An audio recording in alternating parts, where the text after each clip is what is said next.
আপনাদের বলে যাব, আপনারা দেখতে পাবেন ইনশাআল্লাহ।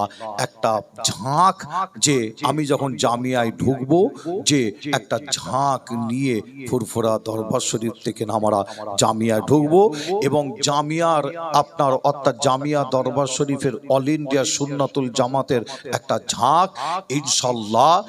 আবার বলে যাচ্ছি, পিজ্জাদা সাইম সিদ্দিকী ভাই তিনি ডেকেছিলেন জেকেরের মজলিস, আপনার মুনাফেকরা চক্রান্ত করে বন্ধ করে দিয়েছে। আর আসিম বিল্লাহ সিদ্দিকী আমি ফুরফুরা দরবার শরীফে অল ইন্ডিয়া সুন্নাতুল জামাতের ওলামা হযরত গণেদের আমি দাওয়াত করে ডেকে নিয়ে যাব ইনশাআল্লাহ। তখন দেখবেন একটা বিশাল আবার একটা ঝাঁক যাচ্ছে, আর আমার মনে বিশ্বাস ইনশাআল্লাহ সাকসেসফুল হবে হবে হবে। জোরে বলুন, আরো জোরে হবে না? ইনশাআল্লাহ কেউ বাধা দিতে পারবে না। সমস্ত ব্যবস্থা আসিম বিল্লাহ সিদ্দিকী নেবে। যে আপনারাও সময়ের একটু অপেক্ষা করবেন, একটু ধৈর্য ধরবেন। আল্লাহ আমাদের সকলকে বেশি বেশি বুঝার তৌফিক দান করেন। জোরে বলুন আল্লাহুম্মা আমিন। আর একটু জোরে হবে না? একবার দরুদ শরীফ আল্লাহুম্মা।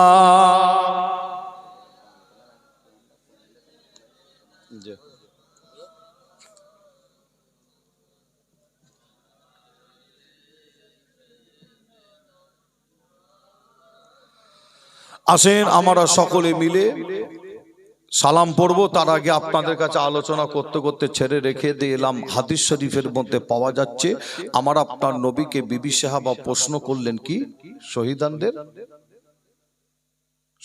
গোসল কাফন আছে কিনা, তাই তো নাকি? আমার আপনার নবী উত্তর দিয়েছিলেন কি, শহীদানদের গোসল কাফন নাই। শহীদান যে অবস্থায় শহীদ হয় তাকে বিনা গোসলে বিনা কাফনে জানাজার নামাজটা পড়িয়ে দাফন করে দিতে হবে। বিবি সাহাবা আমার আপনার নবীর জবান থেকে শুনে বলেছিলেন, হুজুর আমার স্বামীটাকে যেন আজকে গোসল দিয়ে কাফন পরিয়ে জানাজার নামাজটা পড়িয়ে যেন দাফন করা হয়। মুসলমানের ঘরে ছেলে মেয়েরা, বাড়া তরুণেরা, আয় আমার নবীর উম্মত উম্মতিরা, এ আমার নবী প্রেমিকেরা, তাই আমি আসিম বিল্লাহ আপনাদের বেশি কষ্ট দেব না। আখিরি দোয়া মোনাজাত করব। এই আখিরি দোয়া মোনাজাত করার আগে জানিয়ে দে যায়, হাদিস শরীফ খুললে দেখতে পাবে ওই বিবি সাহাবা আমার আপনার নবীকে যখন বলেছিল, ইয়া রাসূলুল্লাহ ইয়া হাবিবাল্লাহ, হুজুর আজকে যেন আমার স্বামীটাকে গোসল দিয়ে কাফন পরিয়ে জানাজার নামাজটা পড়িয়ে যেন দাফন করা হয়। আল্লাহ নবী জিজ্ঞাসা করেছিলেন, ওই সময় বিবি সাহাবা বলেছিল, ইয়া রাসূলুল্লাহ ইয়া হাবিবাল্লাহ, হুজুর আমার স্বামী আপনাকে মহাব্বত করতে ভালোবাসতে, আমার স্বামী যখন শুনেছে আপনি নাকি শহীদ হয়ে গেছে, আপনার কথা শুনে আমার স্বামী বাড়িতে থাকতে পারে না, এই ময়দানে এসে বেঈমানদের সাথে যুদ্ধ করতে করতে শহীদ হয়ে গেছে, এতে কিন্তু আমার কোনো দুঃখ নাই।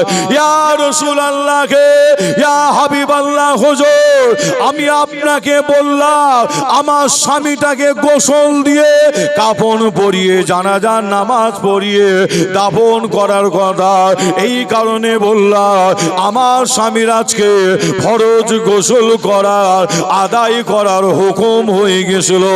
আমার স্বামী ফরজ গোসল বাদ দিয়ে এই মহাব্বত ভালোবাসা এই ময়দানে এসে বেঈমানদের সাথে যুদ্ধ করতে করতে শহীদ হয়ে গেছে। ইয়া রাসূলুল্লাহ ইয়া হাবিবাল্লাহ, হুজুর আজকে যেন আমার স্বামীটাকে গোসল দিয়ে কাফন পরিয়ে জানাজার নামাজ পড়িয়ে যেন দাফন করা হয়।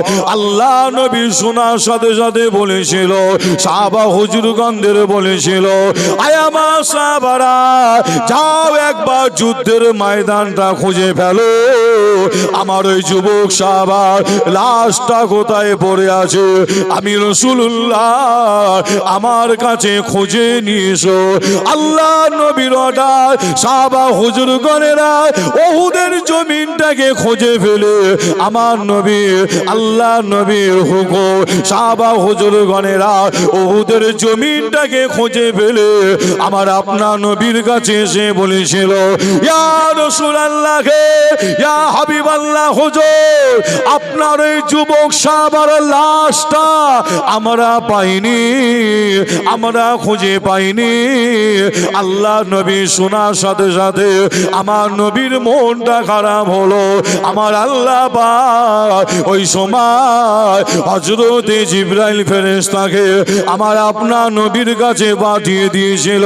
হযরত জিবরাইল ফেরেশতা আমার আপনার নবীর কাছে এসে সালাম দিয়েছিল, আসসালামু আলাইকা ইয়া রাসূলুল্লাহ, ইয়া হাবিবাল্লাহ, হুজুর হুজুর আপনি চিন্তা করবেন না, আল্লাহ আপনাকে চিন্তা করতে মানা করেছে।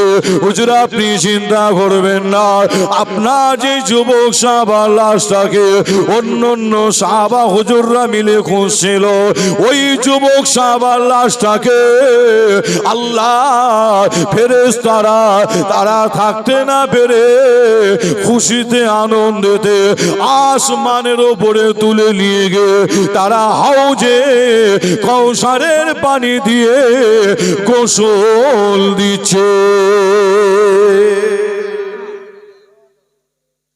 জোরে হবে না সুবহানাল্লাহ? যুবক সাহাবার লাশ সাহাবা হুজুরা খুঁজে পায়নি। আমার নবীর মনটা খারাপ। জিবরাইল ফেরেশতা এসে বলছেন, হুজুর আপনি চিন্তা করবেন না, আপনার যুবক সাহাবার লাশটাকে আল্লাহর ফেরেশতারা আসমানে তুলে নিয়ে গিয়ে তারা গোসল দিচ্ছে। আল্লাহু আকবার।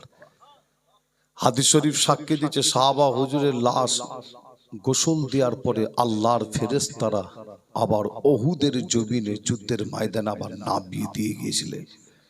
আসমানের উপরে যে রয়ে গেছিল যে না, আবার নামিয়ে দিয়ে গিয়েছিলেন। যে সাহাবা হুজুররা ছুটে ছুটে ছুটে ছুটে গেলেন, গিয়ে দেখছেন কি জানেন, সাহাবা হুজুরের লাশ জমিনের উপরে নামিয়ে দিয়ে যায়। সাহাবা হুজুররা ছুটে ছুটে গিয়ে দেখেন তখনও পর্যন্ত ওই সাহাবা হুজুরের চুলের গোড়া থেকে, দাড়ি মোবারকের গোড়া থেকে তখনও পর্যন্ত পানির টোপা গড়াতে লাগে। জোরে হবে না? শহীদানদের গোসল নাই, শহীদানদের কাফন নাই। মনে রাখবেন যে বর্তমান সময় অনেক শহীদ দেখতে পাওয়া যায়, যে খুব সাবধান, আল্লাহ হেফাজত করেন, মারছে মুসলমান আর মরছে মুসলমান, আর বসে যে মজা লিয়ার সে কিন্তু লিখছে। মনে রাখবেন যে যে আপনাদের বলে যাই, বেশি হুড়োহুড়ি করবেন না।